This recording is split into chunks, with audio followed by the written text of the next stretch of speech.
And again, that these are goons sponsored by the state, using walkie-talkies. No amount of denial by the Inspector General and the DCI will convince Kenyans that this is not the case. And I want to challenge Mr. Kanja. I have respect for him, that he should stand and actually, if he's in charge, because he's also a member of National Police Service Directorate, to say no and dismantle this criminal crowd, because international community is watching. We must tell them, Kenya is not an island, and everybody is focusing their mind on see the deterioration in the rule of law practice in this country.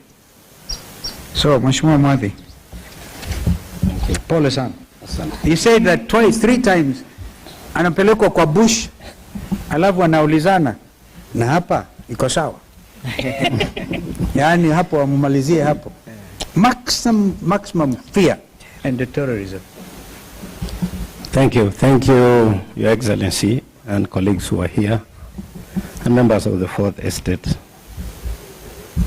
I hope I'll be able to give the story without being emotional. But I want to break it into 2 parts. And part 1 is at the burial the day before and at the burial of Erastus. The day before the burial, Rick G, the former deputy president, called me and he asked me to represent him in that funeral committee with 50,000 shillings. And he also said that he would attend that burial. So when I went there, I found so many people, roughly about 300 of them. And when I spoke to them, because they gathered, I spoke about what Rigiji had told me, pole, kwa familia, and then I've also brought my pole. And then I told them, for what Rigiji is doing in our community or our area, I would be pleased if Rigiji himself, Stephen Kalonzo Musyoka, who is here, somebody like Matiang'i, brother Eugene, and the rest of them, would join hands and liberate this country from what we are going through. The people who are there were very excited, extremely excited, even to hear that Rigiji was going to come. But more importantly, when they heard that there is intention to bring all of us together so that we can liberate our country. That was the day before. And so I told Rigiji, watu wamepokea vizuri na wamesema unaweza kuja. And therefore, the next day he called me and asked me, can you wait for me in an appointed place so that we can go together? And we did so. And he came and we went. I'm trying to make it short. And on reaching there, we found very excited crowd. Because I can tell you, on our arrival, an announcement that we have arrived, the crowd went wild. They were cheering. They welcomed us. The MC also did the same. We got a place where to sit. But when we sat, I observed one thing that was unique. That the area MP, one John Kirago Chege, had declined to sit where the VIP tent was, and he decided to go and sit where the Akorino bishops were. And I asked, why would it happen? I just asked somebody. And they said he was offered and he declined. And so we sat in and listened to the people who were speaking, and then we listened to the sermon. Everything was looking okay. But at one point, when the bishop, the main bishop, was preaching, there was sudden influx of young men, who came from 3 different directions. Most of them did not come to stand or sit where we were. What they did, is that they sat next to the fence, others near the gate, and the rest were somewhere near the toilets. And at one time I remember I went to the washroom, and there is, now when I was thinking later, there was this one person who had a cape and had a mask, was like hooded, who from afar escorted me to the toilet, though I had my voice. Then he came back and went behind the VIP tent. I did not take offense because I didn't know who he was. I'm saying that because you'll hear what happens when I get into the Subarus. So many people spoke, but I want to bring it to where I was invited by the area MCA. And the area MCA specifically, he actually hit out at the local MP for going to vote no, to vote yes against Rigiji. For that impeachment motion, as his vote was the vote of Limuru, and he said that was not our wish. Na watu wakapiga makofi sana. Then he is the one who invited me. I broke my speech into two. One, and I told the people, I'll give message of condolence, which I did. The second, I'll tell you why I will talk about Rigiji. So the first part went on well. Then I came to the second part, and I started talking about how Rigiji had come and decampaigned against me. However, I was now sharing a platform with him because we had decided to bury our interest in the greater interest of the community and the region. And as I started talking about Rigiji, there was a huge surge of youth who came specifically to the VIP tent. And I noted that VIP tent was like a target. So I was speaking and looking at them and trying to bring peace, telling them I'm peaceful, everybody who is here is peaceful. And they said, don't tell us about Rigiji. We would have voted for you, but he told us not to vote for you. I told them, that's fine. Even me, I would even probably not speak to him. But now that we have a common problem, we need to move together. They now started shouting back, said, no, we are not going to allow it. The first person to shout that, I told him, just relax. I explained, then you tell me whether what I've said is okay. But another person, a second one, shouted back.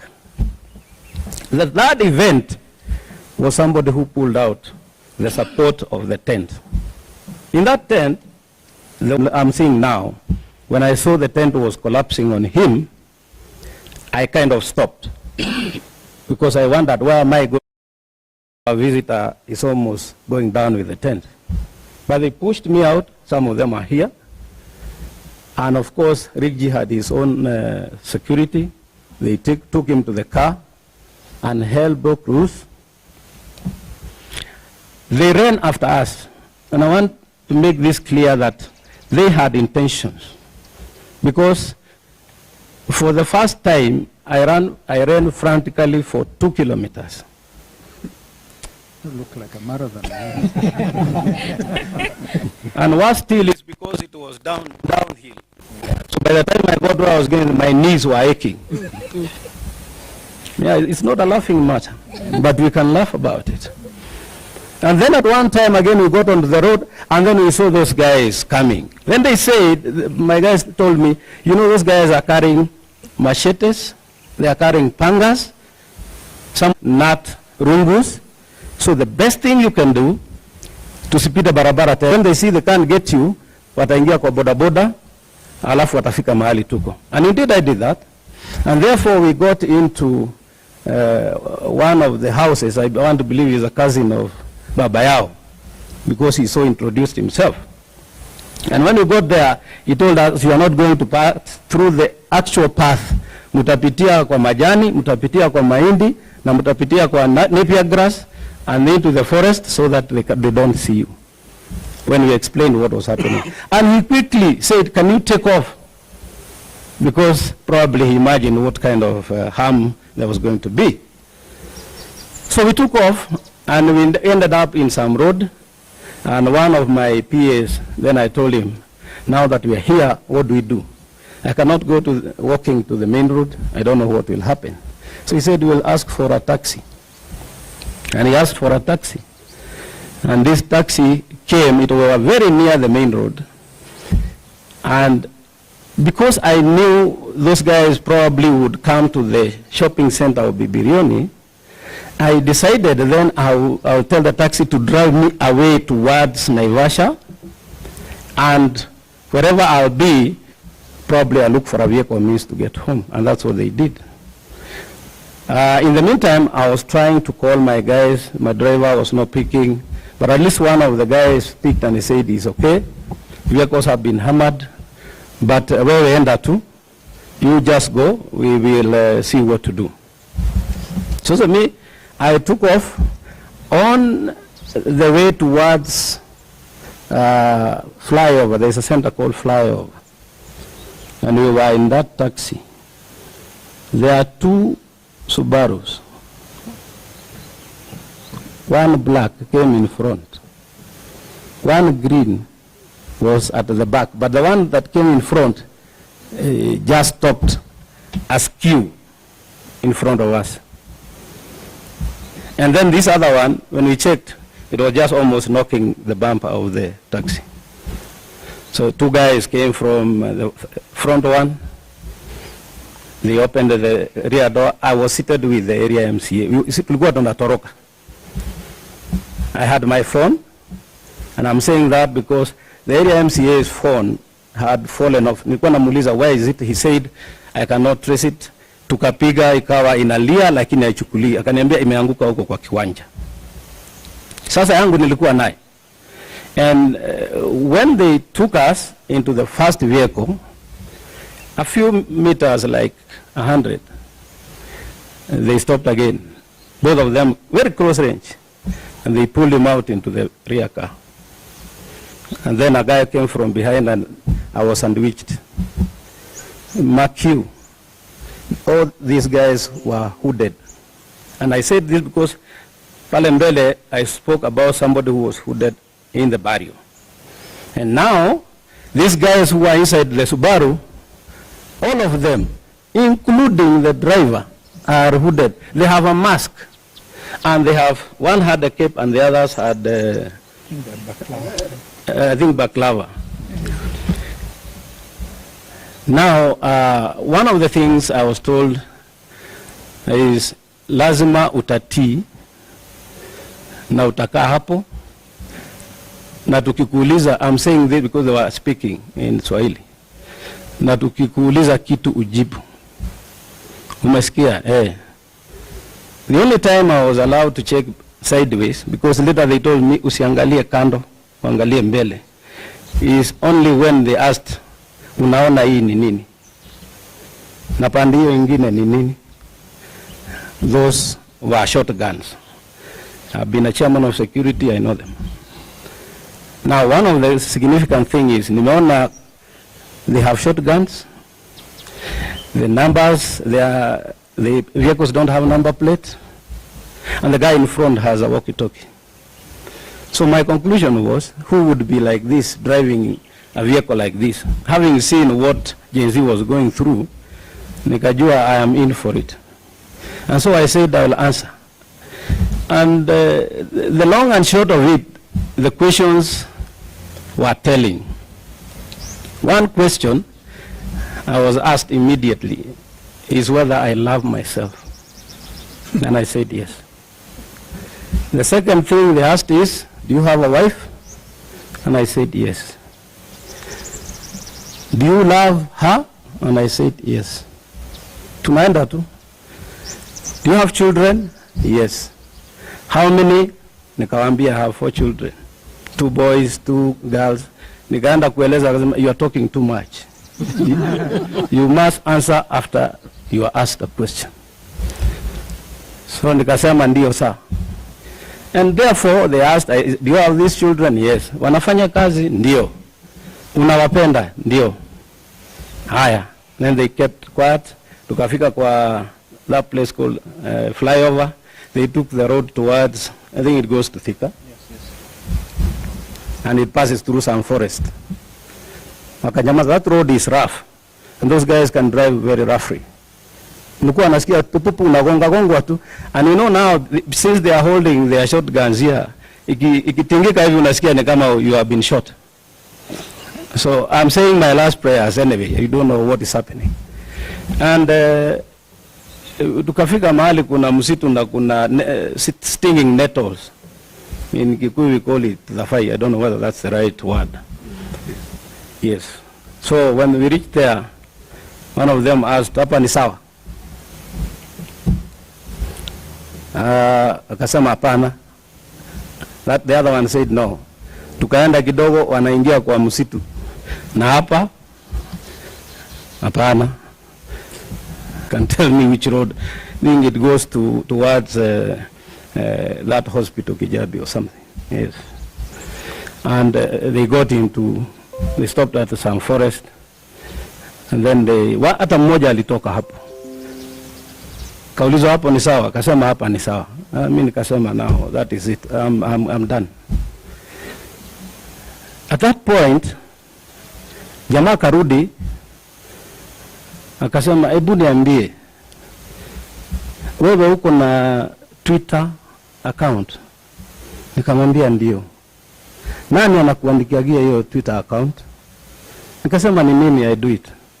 Ni vitu gani unaandika hapo? Nikamwambia naandika zile vitu na ukota kutoka kwa group na vile Kenya kunaendelea, kama kuna shida naandika. Kwa hivyo wewe ndio unajua sana. Kaambia hapana, ukiangalia zile vitu nimeandika zote ni zile watu wengine wanasema. Na wewe unapenda serikali? I know I lied because I said yes. Because I don't love it. To survive. Yeah, I lied. I said yes. I said, wakasema, haya, twende.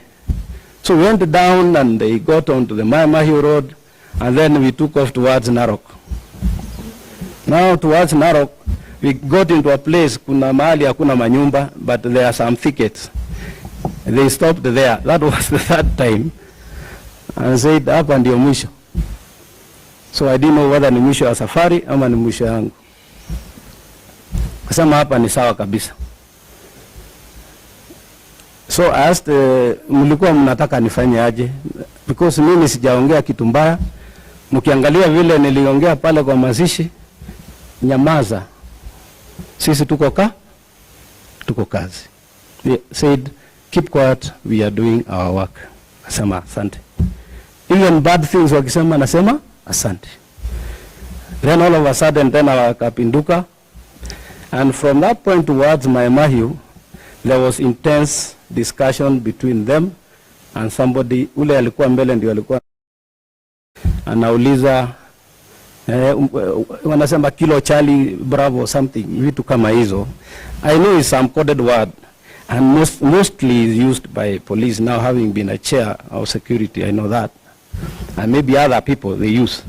But now I'm convinced that hizi magari hasina namba, watu wako na guns, wamejihud na wanaongea kilo Charlie, and I saw what happened to the agency. Then I knew I was obviously with those kind of people who are molesting peace-loving Kenyans just to stifle democracy. And so they took off talking, very coded, extremely coded language, na wakaja towards Nairobi, branched off. In fact, kuna mahali walipitia wrong side, pale ndio waingie Southern Bypass. And they got into Southern Bypass. They started driving slowly. There was a conversation that was intense with coded words. And then they said, unajua tunaweza kukua. Now, when they said this, and I knew that road goes towards Ngong Forest, I knew my life is over. Nikasema ndio, but hakuna kitu kibaya mimi nimefanya. na hakuna mtu nimetusi. And so tukaja tu hivyo, then they started speeding, and that conversation finally how it ended along bypass was yes sir, copied. The last word was yes sir, copied. After copied, brakes, zikapigwa brakes, gari. I was alone. I never saw, I don't know how we lost the other one. But you know, I was told to face front. So sijui kama hii ingine inakuja ama ikuji, sijui, I'm only seeing hapa in between this guy and the driver. And therefore, along, when they said, yes sir, copied, wakapiga brakes, gari kasimama, they told me, toka umbwa wewe. And so I got out in the middle of nowhere. Mimi sikuwa na nyumba, sikuwa na nini. Nikajua sasa it's me and my God and prayer. What time was it? I can't tell time because they had actually, maybe I forgot to say, they had told me to switch off my phones. And I had switched them off. And I couldn't, because now you have been put somewhere, it's dark. You don't want to attract the attention of somebody, probably aona mwangaza ya simu. You want also to move in the dark somehow. And so I didn't. So they put me on the side going towards Langata, and I thought they wanted to shoot me. So the moment they moved, I crossed on to the other side, and I went kwa ditch, nikapitia sasa hiyo kama ni mtaro, walking and running and checking whether any vehicle is coming. I guess it was between 600 or 800 meters. I got onto the road that branches off from Karen. I started running towards Karen in the middle of the road. And that's where I met with one boda fellow. I almost, nilikuwa na karibu nimshikilia hivi. Namuomba tafadhali, shouting. But he stopped mbali. Nikamwambia ni wakora wananichapa. Nipatie lift, hata nitalipa. By the way, those guys never took anything from me. Hawakuchukua simu, hawakuchukua pesa, hawakuchukua anything. So he stopped and said, weka hapo nikufikisha hapa utauawa. And so I told him, drop me at the Great Corner. I knew I would get a taxi. Then along the way, I think he saw it was easy. Nikamwambia nimedropiwa hapo na wakora na nilijua hapo ni pabaya. Akaniambia anaenda Kilimani. Nikamwambia drop me there at Kilimani. So at Kilimani, I picked a cab which took me home. Na nikamwambia kijana wangu, you go pay for me the taxi. At least we have evidence that is what has brought me. Okay. That is how it was. Thank you. I guess that is